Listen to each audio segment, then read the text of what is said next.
Halo semuanya, perkenalkan kami dari kelompok Darkomdat Asoy dan pada kesempatan kali ini kami akan mempresentasikan laporan studi case 2 kami mengenai perancangan topologi dan simulasi jaringan pada Fakultas Teknik Departemen Teknik Elektro Universitas Indonesia. Sebelumnya saya ingin memperkenalkan anggota kelompok kami terlebih dahulu, yaitu saya sendiri, Reina Alfreda, Gregorius Farel, dan Francisco David.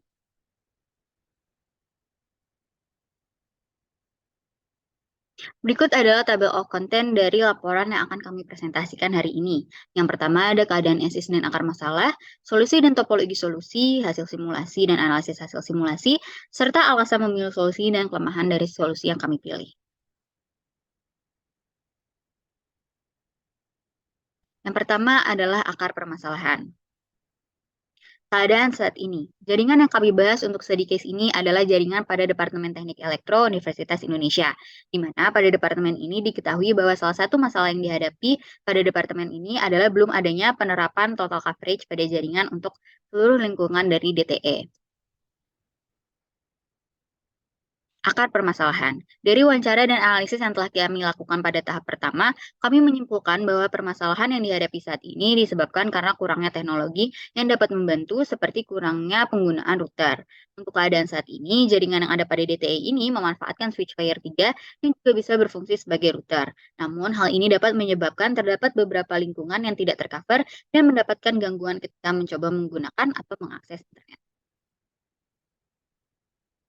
Selanjutnya adalah solusi dan topologi solusi.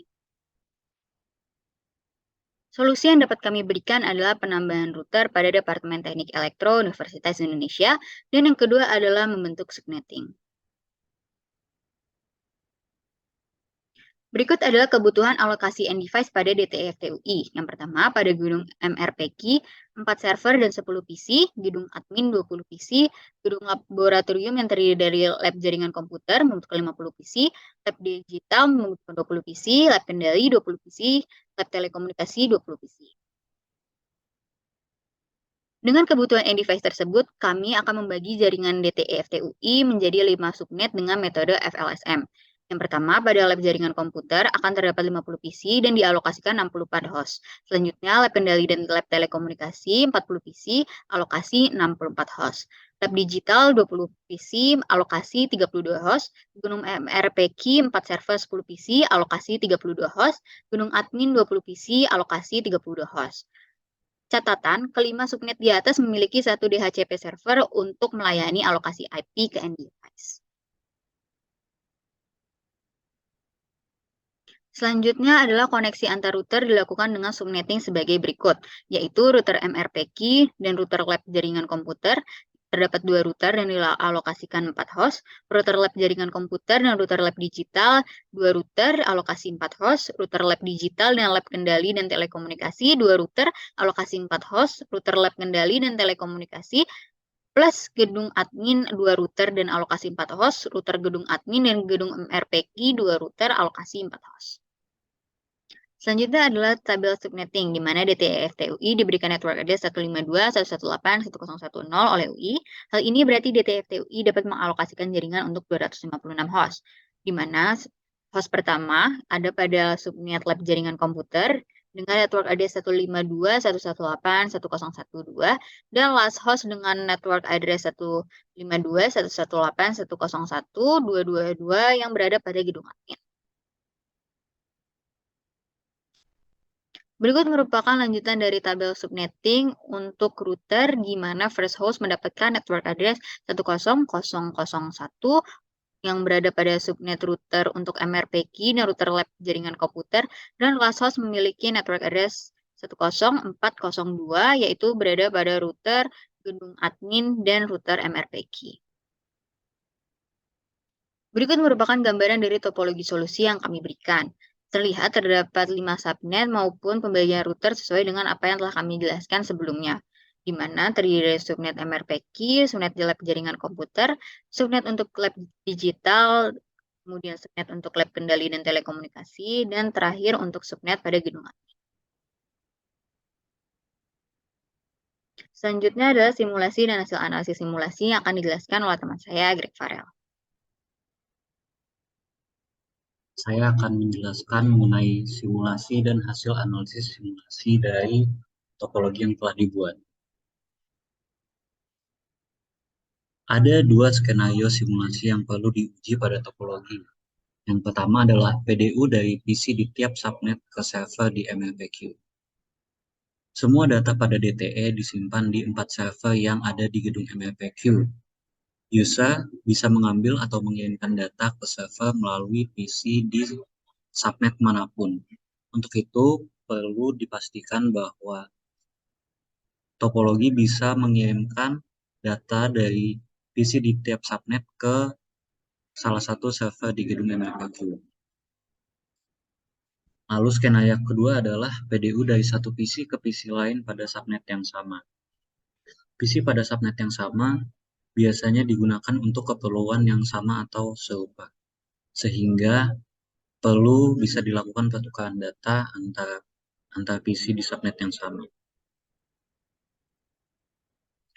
Berikut adalah hasil simulasi yang dijalankan. Pertama, PDU dari PC di laboratorium jaringan komputer ke server terlihat masih gagal. Lalu PDU dari PC di laboratorium digital ke server sudah berhasil. PDU dari PC di laboratorium kendali dan telekomunikasi ke server pada gedung MLPQ sudah terlihat berhasil. PDU dari PC di gedung admin ke server juga berhasil. Lalu PDU dari PC di gedung MLPQ ke server juga berhasil. Selain itu, PDU antar PC di lab jaringan komputer berhasil. PDU antar PC di lab laboratorium digital dan laboratorium kendali dan telekomunikasi juga berhasil. Lalu PDU antar PC pada laboratorium kendali dan telekomunikasi berhasil. Dan yang terakhir, PDU antar PC pada gedung admin juga berhasil. Dari hasil simulasi, terdapat beberapa poin analisis yang dapat disimpulkan. Yang pertama, topologi jaringan yang dibuat sudah bisa mengakomodasi kebutuhan DTF-TUI untuk melakukan pertukaran data antar end device pada subnet yang sama. Hal ini ditunjukkan dari PDU dari PC ke PC lain pada subnet yang sama telah berhasil. Lalu, topologi jaringan yang dibuat juga sudah bisa mengakomodasi end device di hampir semua subnet untuk melakukan pertukaran data dengan server di gedung MLPQ. Hanya saja ada satu kekurangan dari hasil simulasi ini, yaitu topologi jaringan belum bisa mengakomodasi end device pada subnet lab jaringan komputer untuk melakukan pertukaran data dengan server di gedung MLPQ. Ditunjukkan dengan status PDU yang failed ketika melakukan PDU dari lab jaringan komputer ke server di gedung MLPQ.